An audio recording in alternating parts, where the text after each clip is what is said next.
Can you think back to an era where a member of the royal family...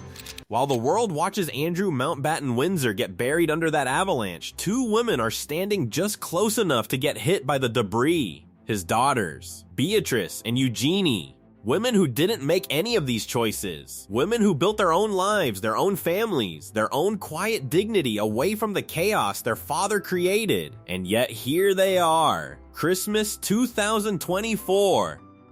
And neither of them has anywhere to go. To understand how Beatrice and Eugenie ended up here, you have to understand just how far Andrew has fallen, and how fast. For years he moved through royal life like a man untouchable. The Duke of York, a decorated Falklands veteran, Queen Elizabeth's favorite son by most accounts. He had Royal Lodge, a 30-room mansion in Windsor Great Park. He had his HRH. He had shooting weekends at Sandringham. He had, it seemed, everything a royal could want. Then the Epstein files started dropping. And they didn't stop. Not just one photo. Not just one story. An avalanche. And every time you thought it couldn't get worse, it did. There's a photo, grainy and genuinely disturbing, of Andrew lying across the laps of several women. Shocking enough on its own, but the location is what really landed. That wasn't taken at some private offshore villa. It was taken in the saloon room at Sandringham. The same room where King Charles recently sat across from President Zelensky. The same room where the royal family gathers to watch the Christmas Day speech. That's not just scandal. That's contamination of the most sacred spaces of the British monarchy. Then came the Daily Telegraph, one of Britain's most respected broadsheets, running a headline that read sex toys and shotguns. According to royal author Rob Jobson, when Epstein and Andrew were together, party bags containing sex toys, drugs, and lubricants were distributed to guest rooms in Windsor.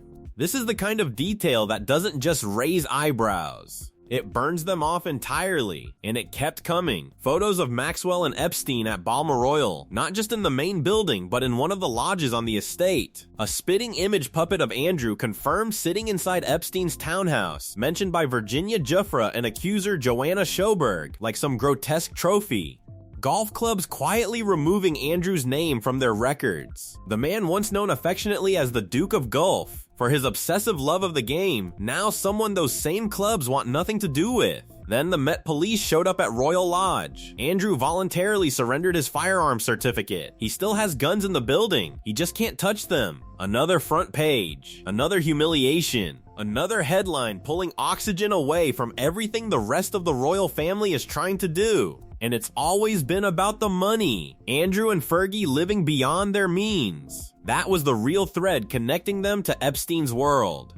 Not just the sordid stuff, the financial dependency, the inability to say no to a man who kept the lights on. Because that is what a royal exile looks like in 2024. Not a dramatic public decree, not a formal banishment read out in the House of Lords. Just a slow, methodical dismantling of everything a man built his identity around. His title gone, his firearms gone, his home going. His place in the family firm finished. Charles and William didn't just cut Andrew loose. They erased him, piece by piece, quietly and ruthlessly, until all that remained was a private citizen named Andrew Mountbatten Windsor. No longer a royal, just a man with a famous surname and nowhere left to go. Sitting at Royal Lodge, watching television and tracking flights on flight radar because there is nothing else left for him to do. The family firm closed its doors on him and didn't look back. Nobody is talking about this loudly enough. When a family is capable of exiling one of its own that completely, that coldly, that deliberately, you have to ask what it means for the two women left standing in a shadow. This isn't just Andrew's story anymore. Beatrice and Eugenie didn't make any of these choices. They were young when their father first crossed paths with Jeffrey Epstein. They built their own lives, married, had children. Beatrice has a daughter. Eugenie welcomed another child this year. They are, by most accounts, women King Charles genuinely cares for. He kept their HRH titles when he stripped Andrew of everything. He invited them to the private royal Christmas lunch at Buckingham Palace just last week. Photos showed them arriving, composed, dignified, quietly carrying a weight that would crush most people. He's given them patronages, connected them to the King's Trust and King's Foundation. On paper, Charles is the warm uncle, arms open, door ajar. The reality behind that carefully managed image is colder.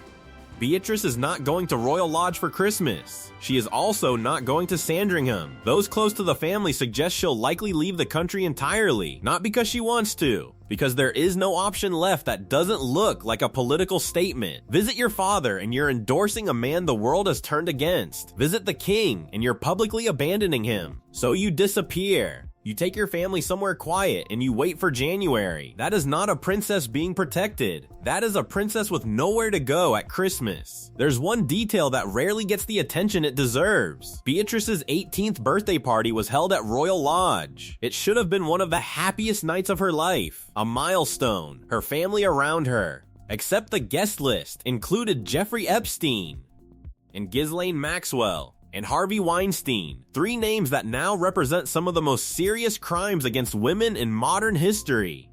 All of them at a teenage girl's birthday party, in the house her father is now being pushed out of. She didn't invite them, she didn't choose them, but they were there, in her home, at her party. And those photos now exist in a world where the Epstein files keep dripping out of Washington with no end in sight. Sarah Ferguson is still at Royal Lodge.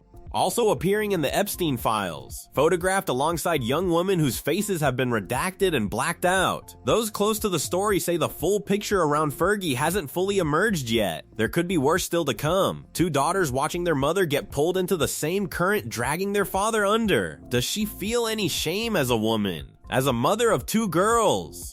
That question just hangs there unanswered. So where does Charles sit in all of this? The harder question is whether he protected his nieces. He acted decisively against Andrew. That's true.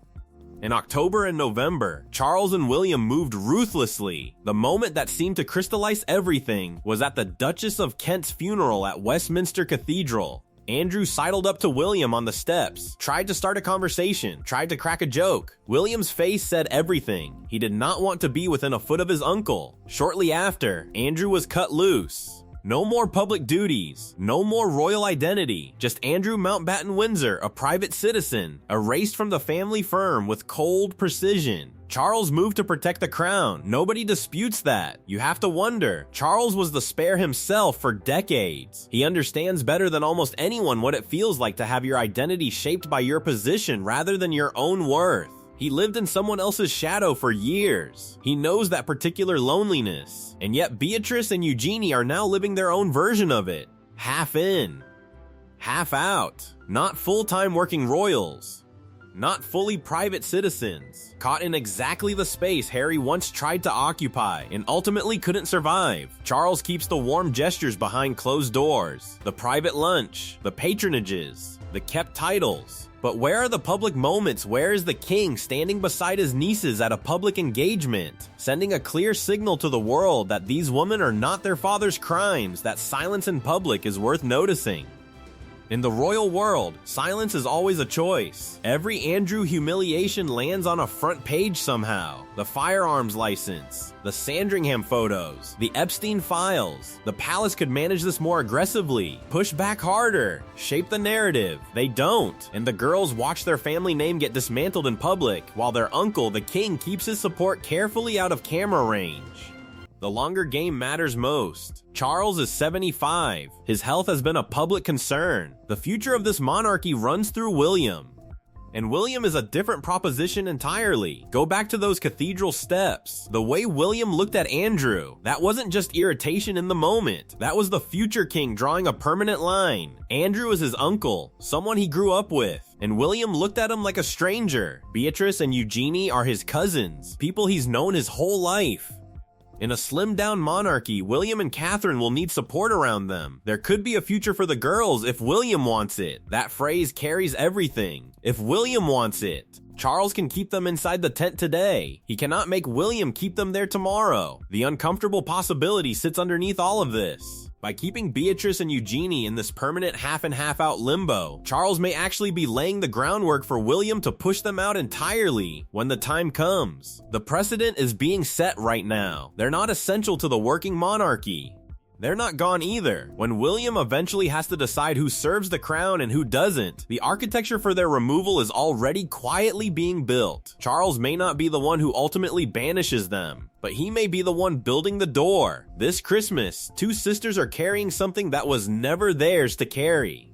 Beatrice, likely abroad, away from both her father and her king, with no clean option available. Eugenie, focused on a new daughter, trying to build something resembling normal while the world keeps picking through her family's past. Both of them described by those close to the situation as heads down, crack on, see where we are in 6 months. That phrase alone, heads down, these are princesses of the United Kingdom.